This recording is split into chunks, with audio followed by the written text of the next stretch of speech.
Hi friends, welcome to Garib recipes. Friends, ఈరోజు మన గరీబ్ రెసిపీస్లో ఒక స్పెషల్ స్వీట్ రెసిపీతో మీ ముందుకు వచ్చేసాను.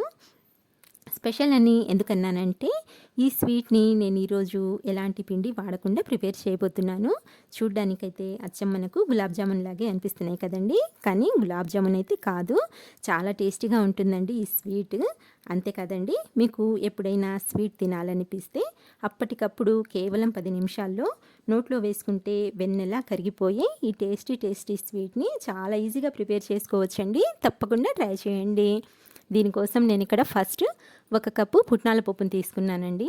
ఇవి మనం మామూలుగా టిఫిన్స్లోకి చట్నీ చేస్తాం కదండి, అదే పుట్నాల పప్పు అనమాట.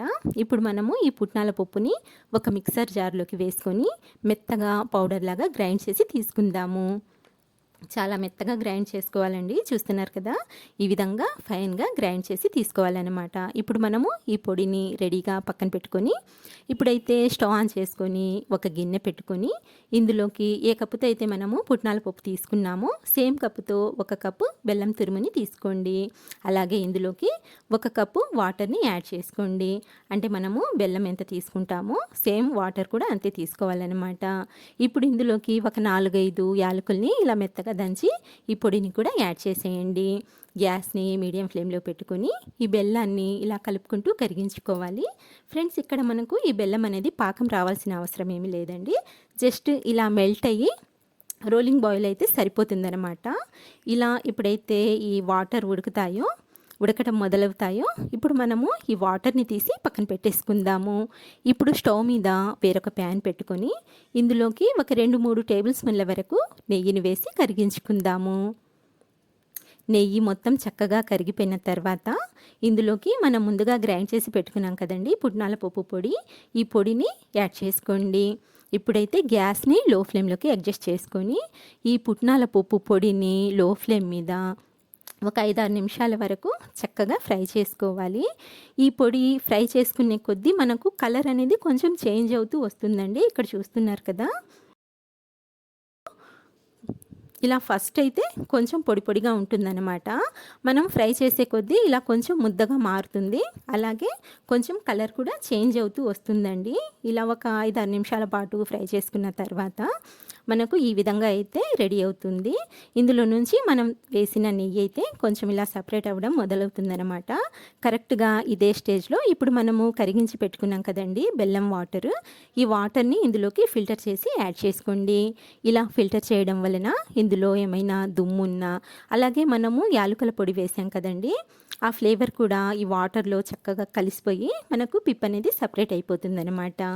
ఇలా మొత్తము బెల్లం వాటర్ని యాడ్ చేసుకున్న తర్వాత కంటిన్యూస్గా కలుపుకుంటూ మనము ఈ మిశ్రమాన్ని ఉడికించుకోవాలి. గ్యాస్ని అయితే లో ఫ్లేమ్లోనే పెట్టుకోండి.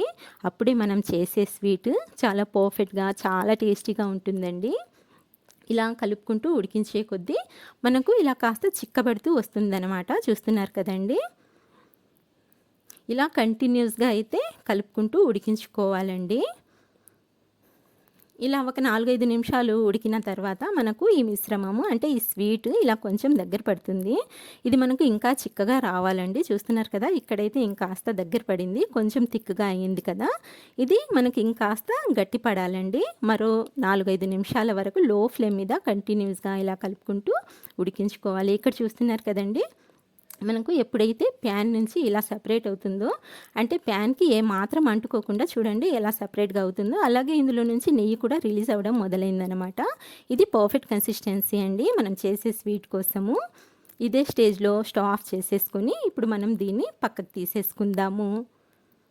పక్కకు తీసి కొంచెం చల్లారిన తర్వాత, అంటే మరీ చల్లారిన తర్వాత కాకుండా కొంచెం గోరువెచ్చగా ఉన్నప్పుడే మనము ఈ స్వీట్కి షేప్ అనేది చేసుకోవాలండి. నేనైతే ఇలా స్పూన్తో ఈ షేప్లో ప్రిపేర్ చేస్తున్నాను. మీరు కావాలనుకుంటే చేతితో అయినా సరే చేసుకోవచ్చండి. కొంచెం వేడిగా ఉంది కాబట్టి నేను ఇలా మెజర్మెంట్ స్పూన్తో అయితే ఈ షేప్లో ఈ స్వీట్ని ప్రిపేర్ చేస్తున్నానండి.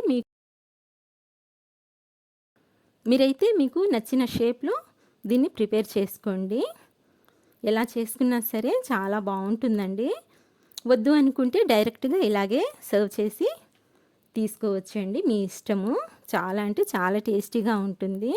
చూసారు కదా ఫ్రెండ్స్, ఎంత ఈజీగా మనము వెన్నెలా కరిగిపోయే ఈ స్వీట్ని ప్రిపేర్ చేసుకోవచ్చు. తప్పకుండా ట్రై చేయండి. సో ఫ్రెండ్స్, చూసారు కదా ఇవాల్టి వీడియో. నచ్చినట్లయితే లైక్, షేర్ చేయండి. అలాగే మీకు ఎలా అనిపించిందో నాకు చిన్న కామెంట్ చేయండి. ఇలాంటి మంచి మంచి కొత్త రెసిపీస్ కోసం మా గరీబ్ రెసిపీస్ని మర్చిపోకుండా సబ్స్క్రైబ్ చేసుకోండి. Thank you for watching.